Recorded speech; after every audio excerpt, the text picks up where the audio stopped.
This is our mic check. If you can hear us, go ahead and give us a thumbs up so that we'll know everything is working properly.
Good afternoon, everybody. Thanks for joining us today on the Dade County Weekly Update.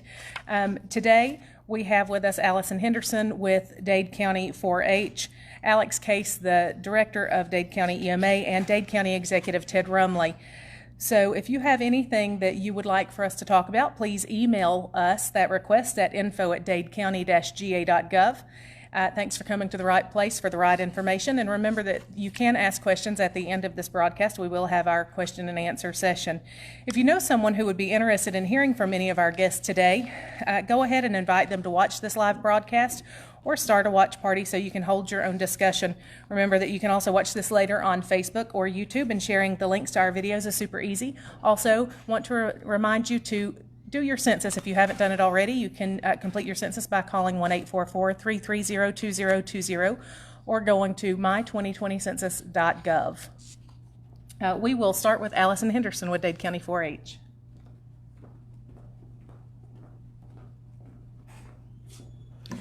Hi, I'm Alison Henderson, the 4-H educator with Dade County UGA Extension, and we would like to announce some programs that we're going to be starting in partnership with the library.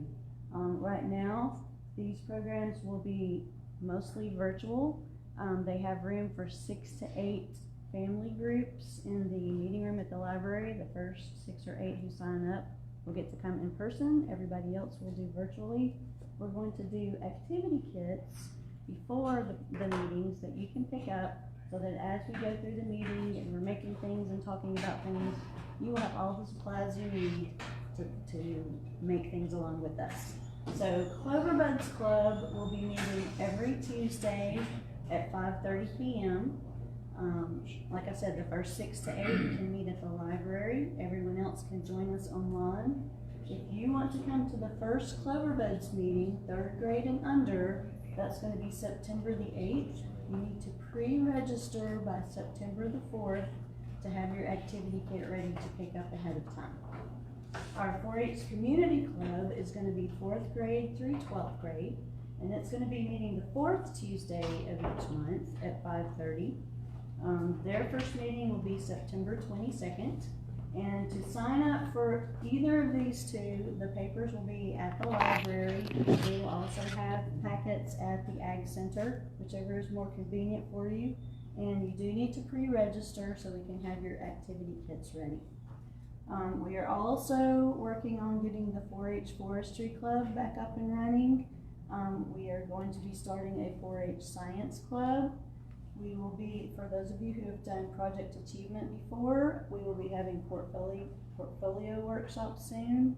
And our 4-H livestock showing team has already been going to shows. So we've already got some students that are working on that. But if you want to get an animal to show for the next year, then you need to go ahead and contact the extension office so they can help you start choosing an animal.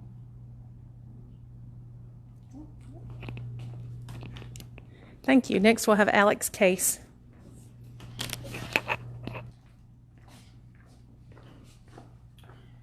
Good afternoon, everyone. I'm Alex Case, Director of Dade County Emergency Services and Mayor here of the City of Trenton. Appreciate everyone tuning in, and glad to give some updates. A few weeks ago, I come on and we talked about the community storm shelters that we've been awarded through a federal FEMA grant from the 2015 Christmas floods, if you remember that. That's how long that's been, and we've been working on it. We were approved this past November to start the process of moving, and then the pandemic hit us right around after the first of the year. We were getting started, and we've had to ask for some extensions on this because they wanted it completed by July of this year, and we are way past that. So we did send out a request for proposals for 2 weeks. We did have a pre-bid meeting last Thursday, and we had bids turned in this week, today at 12 noon. We had 2 companies that contacted us. One was here to pre-bid, the other one come up at a different time to look. One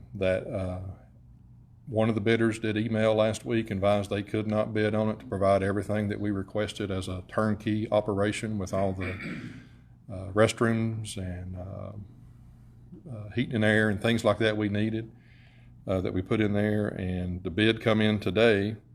The original contract was for $1,276,000, and we come in on budget with that. The buildings themselves delivered and set up come in as at $1,201,000, and that gives us $75,213 to do the site work, the generators, plumbing. We got to put a septic tank and stuff in, and some of that's going to be in kind by our public works in between their things. So we're really excited. The next step for us is to send the advertising in that we had it through our project, the pre-bid meeting we had and the bid meeting today, as people come in, and send that in to GEMA, which will process through FEMA. And if they're good with it, we will start working with give the company the okay to start building these. Time frame, it depends on when we land them a purchase order to start the buildings in process. We have to be, our goal is to be completed by the May, June, July of next year.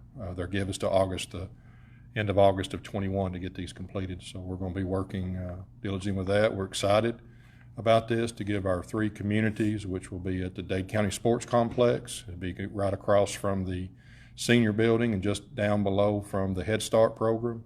So our soccer fields, our ball fields, and anybody there, it's around a 265 occupant building. The other one will be at the South Dade Community Center, where the fire hall and the community center is. It's going to be on the area over there close to where the little shooting house is, where they have the ham shoots. The next one will be at the Davis School Road, which will be right above what we call the bowl.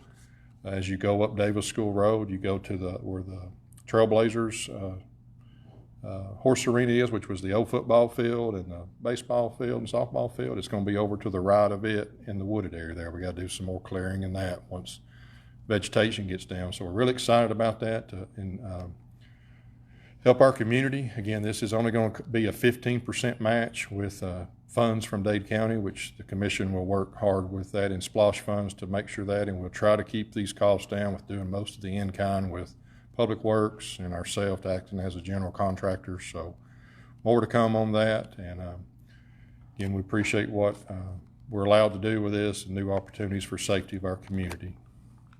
Thank you.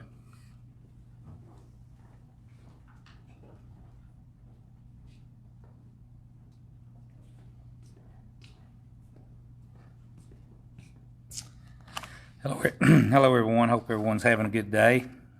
Most of you know I'm Ted Rumley. I'm our county commissioner, county chair of our commission. Got a few things to report to you today before we go into our numbers. Let's start with the Lookout Lake Dam. That's going real well out there. We're ahead of schedule on it. They're doing the pipe testing today, and we should start backfilling probably Monday on the dam up to a point where we can start the box culvert.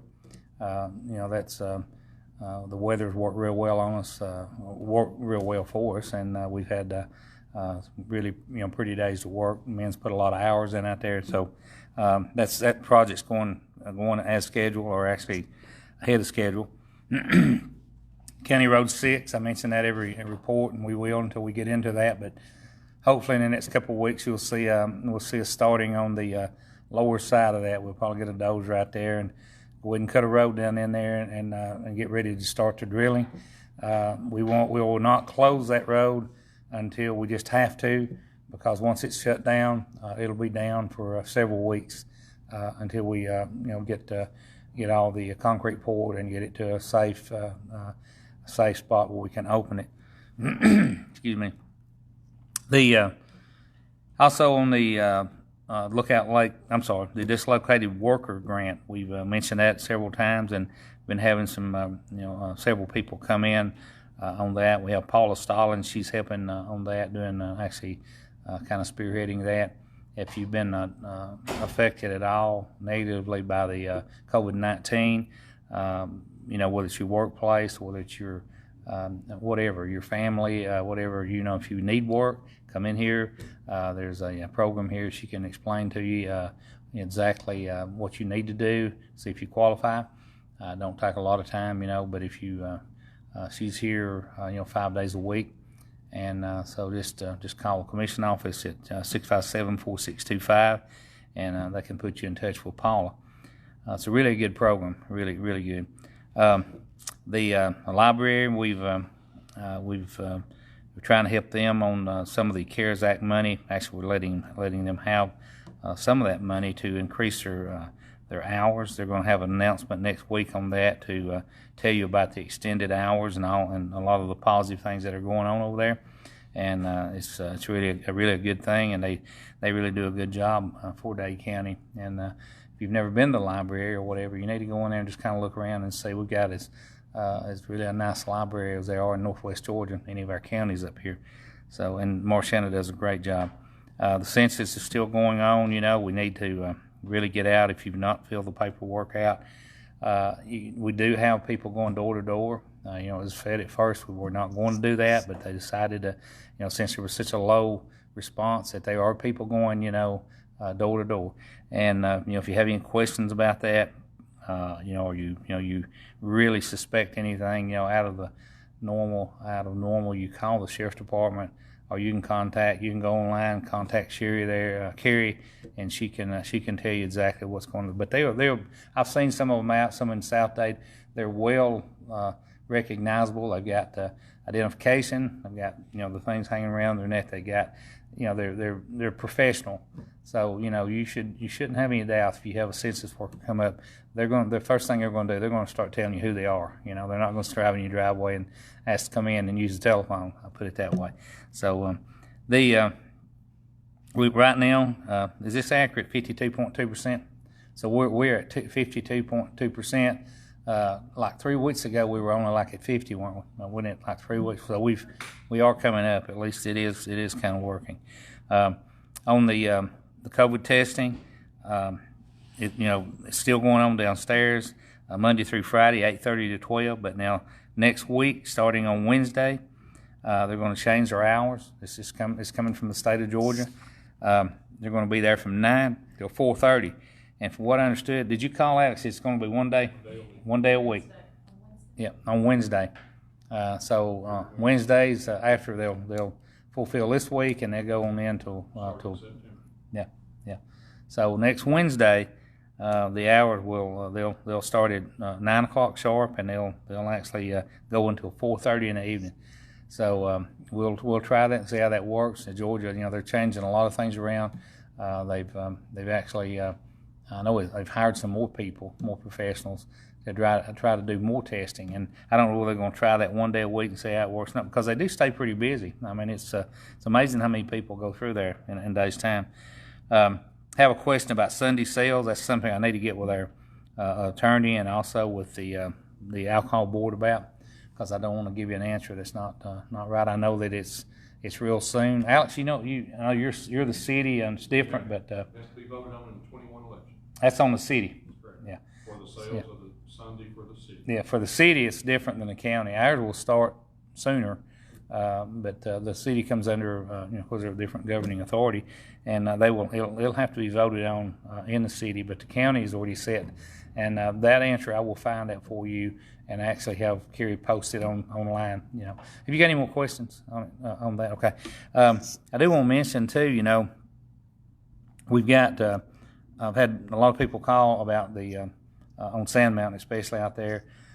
Yes, there is a very good possibility that out on 301 past Smith Road, we're going to get a Dollar General out there. They've been working with the property owner and really tied it up, and we've got the erosion plans we submitted in the Cartersville for them. So that's really a really positive out there that's going to happen on the mountain out there to help a lot of people. Mr. Hartline, your commissioner out there, myself, we worked hard on this with the Dollar General people, and so that's really good news. And I mentioned this on the news on the radio this morning. There's a lot of things, a lot of rumors going around in Trenton. This is something Alex and I have worked on. We can't give you the name of the place that's coming. Yes, the news out here, I had two people call me just a little while ago, and these people over here for Interstate, yes, they are moving out, and they are telling people why and all, but we have a confidentiality agreement that we signed. We cannot tell the name of that. Hopefully in 2 weeks, Alex, is that right? Next week we'll be able to have a press conference and let everybody know exactly the name of the company that's coming. But I'll tell you this, it's going to be a positive for Trenton and Dade County. That's pretty much all we can say, because we have to keep our word on that. It's not, it's a legal document that you sign. And so we've been working on it for months and months and months. And I'll be glad to get it over with, won't you, Alex? Because we spent a lot of time on this with the company and the landowners and all. But it's something that Dade County can be proud of, I promise you that. Let me go into our numbers now. I wished I could say that they're going down, but they're definitely not. We had 165 cases last week. We're at 186 now. We've got 3 deaths in the county. We had another one added to that since then. In the past 2 weeks, if you figure the 14 days, we've had 48 reported cases positive. Now, I'm not sure. I don't think out of these, there may be 1 or maybe 2 that's hospitalized. Most of these are people that are, they're quarantined right now, Probably out of these numbers here, altogether, in reality, we may have out of the 186, we may have 20 active cases. That's actually real. The rest of them, because these numbers are from the beginning, not back in March. So, all in all, of course, the numbers, any numbers going up is bad. It's not good. But for Dade County and for our population, we're not really doing that bad. I mean, really. And I'm not downplaying it at all. I'm just saying, this thing is real. It's out there. We have had three deaths, as I said. It's not good. But if you just keep doing what you're doing, try to wear those masks and keep your social distancing, especially in crowds, when you're at church or funerals or any gatherings, even to ball fields down here. Don't forget, even just because you're outside, you could be sitting beside someone that has no symptoms at all, but yet they could be a carrier of it. So just try to be careful. Walker County, they went from 847 to 942. They actually had 257 cases in the last 2 weeks. Is that right, Carey? That's a lot, man. 252 cases in 14 days in Walker County. And I mean, they're just, right here, they're a neighbor. Catoosa County, they went from 738 to 816, and they've had 185 cases in the last 14 days reported positive. Chattooga County, they went from 388 to 491. They've had, how could that be, though? 695 in the last 2 weeks. Per 100,000, okay. That's per 100,000, okay, all right. Manatee. But anyway, Whitfield County, they went from 3,771 to 3,878. Gordon County, they went from 1,380 to 1,469. Floyd County, they went from 1,871 to 2,154. There's still 2,597 unknown counties or addresses that have not been assigned to counties. Totally in Georgia, we've had 5,311 deaths. That's up from 4,849 last week. Altogether, there's been 23,939 hospitalizations since it started, since back in March.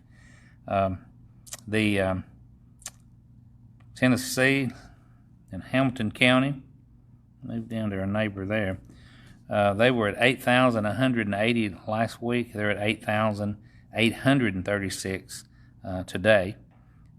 They've had 69 deaths, and they've had 6,043 recoveries out of that 8,836. Marion County, they were at 338, and now they're at 383. They have 86 active cases with 216 recoveries and 6 deaths.